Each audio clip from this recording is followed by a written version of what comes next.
And we know sometimes our meditation sit may be a little bit easier. Sometimes we may have our challenges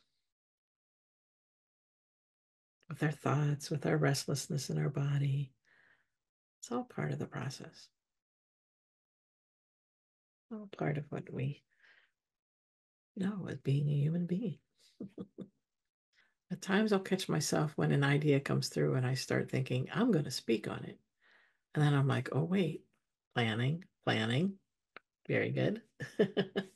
Yeah, instead of thought, you can kind of label the thought a little bit more, like just demonstrated here. It can be a planning thought, an organizing thought. Yes, what you want to speak. Yeah. Like after the meditation, like, oh, I'm going to talk about it. Yeah, I get it. Sometimes it comes back to us, sometimes it doesn't. I realize my own fidgetiness.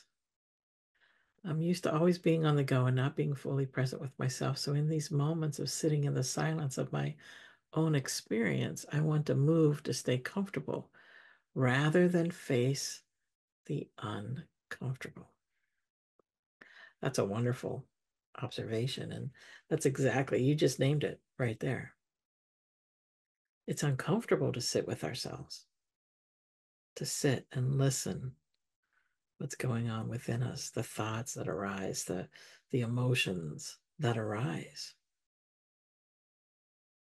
But each time we do that,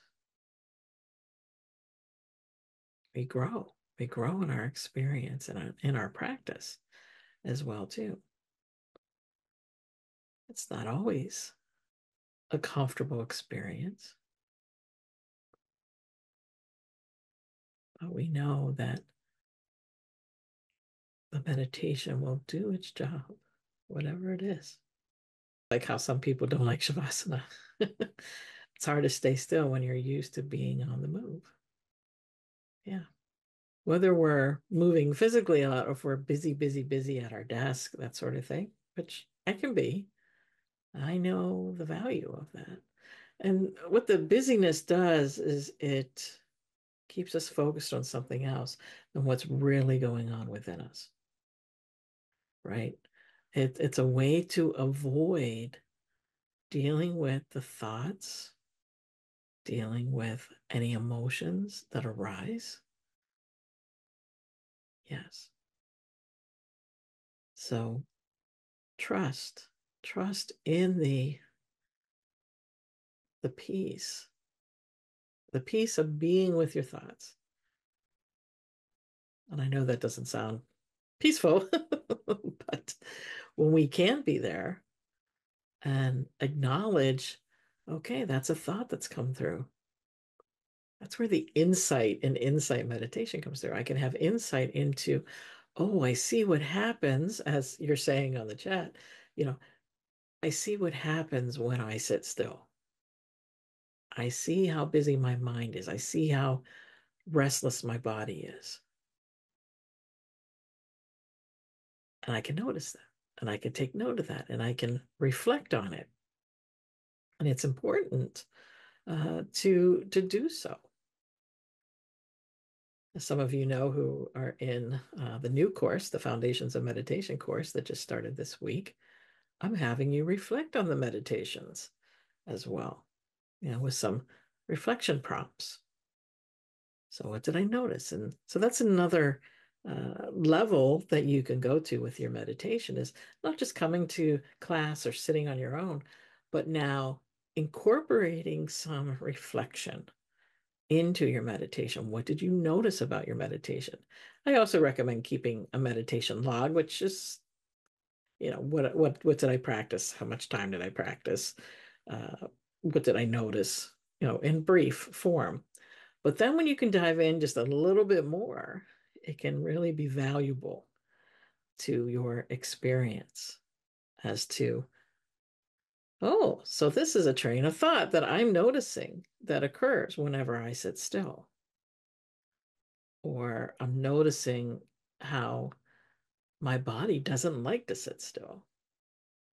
And then you could even take it a little bit deeper into your journaling practice as to, well, what's going on? Do I have anxiety that's going on about a situation that's coming up, right? So a lot of this brings in that insight. Meditation isn't just always about, being quiet and that sort of thing. It's about a more deeper experience that we can have when we are open to that experience. One of my lines that I like is inquire within. I've been using reflection questions and prompts with people for a long time. Back when I was working with our spiritual organization more, and certainly with meditation for all the years, that I've been doing meditation. So it's always, how can I use whatever is occurring to me, what's arising, how can I use that to help to heal my mind? Right. And certainly I've had so many things in my life over these 60 years that can give me opportunities to heal, to love myself, to forgive other people. And it's all from not just sitting and meditating, but taking it a little bit deeper. How can I use this to help me? And that's something to think about. Maybe that's something you'd like to explore just a little bit more, as how I can take my practice and help myself just a little bit more deal with whatever was in the past. The past is not here, obviously, because we're in the now moment as we practice today, and we're not in the future either. So, how can I heal those feelings that I have arising now that may be based on that? Well, I can acknowledge it. I can love myself through it. I can apply loving kindness. I can apply rain. We haven't done that practice yet, uh, for a while, for some time now, and probably will be doing that soon. Maybe in the next week, I'll have us do the rain practice, which helps us to acknowledge what's going on within us. We're recognizing, we're allowing it to be there, we're investigating it, and then we're nurturing ourselves. And that's what's really important, is to nurture ourselves, whatever may be going on within us. And, maybe we need a hug. Maybe we need to give ourselves a hug. Maybe you need to give yourself a hug right now, to do that, to send that love to you. And that's what's really important.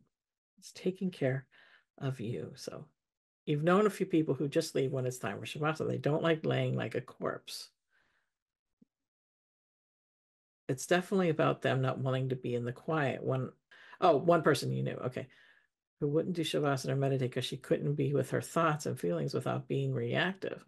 But if we don't sit with those at times, as I was just saying, yeah, and let them go properly, they'll stay and grow, leading to anxiety and restlessness. Yeah, it's in the process of acknowledging it. We have to acknowledge that's there. Not that we have to dive into it, but we can acknowledge what is present for us. And is it an easy process? No, not really. I mean, I had to take all these years to learn how to be with that, because of past traumas and what have you. It's like I had to learn too to be with what arises.